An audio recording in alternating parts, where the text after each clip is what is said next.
Injil Yohanes pasal 7, ayat 22-24. Jadi, Musa menetapkan supaya kamu bersunat. Sebenarnya sunat itu tidak berasal dari Musa, tetapi dari nenek moyang kita, dan kamu menyunat orang pada hari Sabat. Jikalau seorang menerima sunat pada hari Sabat, supaya jangan melanggar hukum Musa, mengapa kamu marah kepadaku, karena aku menyembuhkan seluruh tubuh seorang manusia pada hari Sabat? Janganlah menghakimi menurut apa yang nampak, tetapi hakimilah dengan adil. Dari konteks pada ayat ini, orang-orang Yahudi melakukan pekerjaan menyunat seorang pada hari Sabat. Seorang yang dimaksudkan ialah bayi laki-laki yang baru lahir di hari Sabat, dan dihitung 8 hari sejak bayi ini lahir, sampai jatuh kembali pada hari Sabat, berdasarkan kalender Yahudi. Maka sunat tetap diwajibkan, dan pekerjaan ini dianggap sah oleh hukum Musa. Kemudian Yesus menjelaskan bahwa sunat itu berawal dari perintah Allah kepada Abraham, supaya Abraham menyunatkan Ishak anaknya pada hari ke-8. Perintah ini merupakan suatu tanda perjanjian yang baru antara Allah kepada keturunannya, karena Ia hendak membuat sesuatu yang baru untuk umatnya. Dalam 10 perintah Allah, disebutkan pada perintah keempat yaitu, ingatlah dan kuduskanlah hari Sabat. Apakah Musa keliru dalam memberikan hukum Taurat kemudian mensahkan sunat seorang pada hari Sabat, lalu mengabaikan perintah keempat, yaitu ingatlah dan kuduskanlah hari Sabat? Tentu tidak. Karena Musa melihat kepada nenek moyang mereka, yaitu Abraham, di mana Abraham memiliki seorang anak laki-laki yakni Ishak, yang diperoleh dari janji Tuhan kepadanya. Dan Tuhan meneguhkan Abraham kembali, supaya Ishak disunat pada umur ke-8 hari.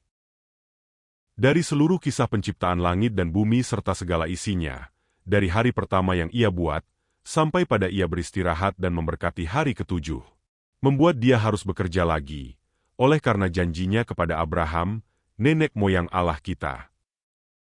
Kini tinggal Yesus. Apakah Dia melanggar 10 perintah Allah yang Ia sendiri buat? Kalau saudara perhatikan pada ayat 23, sunat pada hari Sabat. Dan kitab Yesaya pasal 43, ayat 19 berkata, Aku hendak membuat sesuatu yang baru. Keduanya merupakan suatu perjanjian.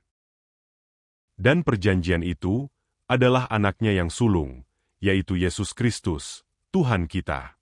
Jadi ketika Yesus sewaktu menyembuhkan seluruh tubuh seorang manusia pada hari Sabat, apakah ini berarti melanggar perintah Allah? Tentu tidak. Karena Yesus menggenapi janjinya kepada Abraham, sebelum 10 perintah Allah diberikan kepada Musa. Dan juga, karena Ia hendak membuat sesuatu yang baru, dari kisah penciptaannya, sampai Ia memberkati pada hari Sabat, yaitu tubuhnya sendiri. Dengan demikian, Ia telah menyembuhkan seluruh tubuh kita, di dalam kehendaknya yang baru, yaitu tubuh Kristus. Sunat fisik melibatkan perantara, yaitu ayah dari bayi tersebut, atau petugas menurut tradisi Yahudi dengan cara membuang bagian yang sudah ditentukan menurut hukum Taurat, sebagai simbol ikatan Allah terhadap keturunan Abraham.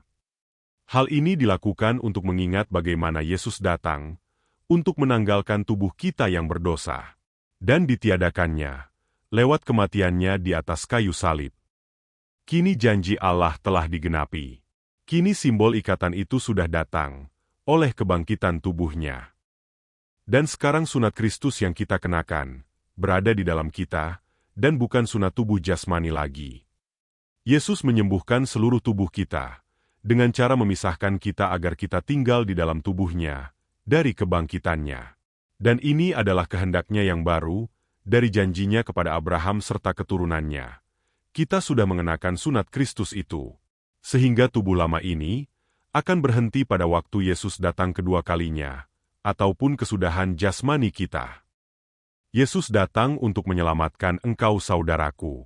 Dia datang untuk menyembuhkanmu dengan memberikan roh anaknya kepada saudara, agar kita memperoleh hidup yang kekal.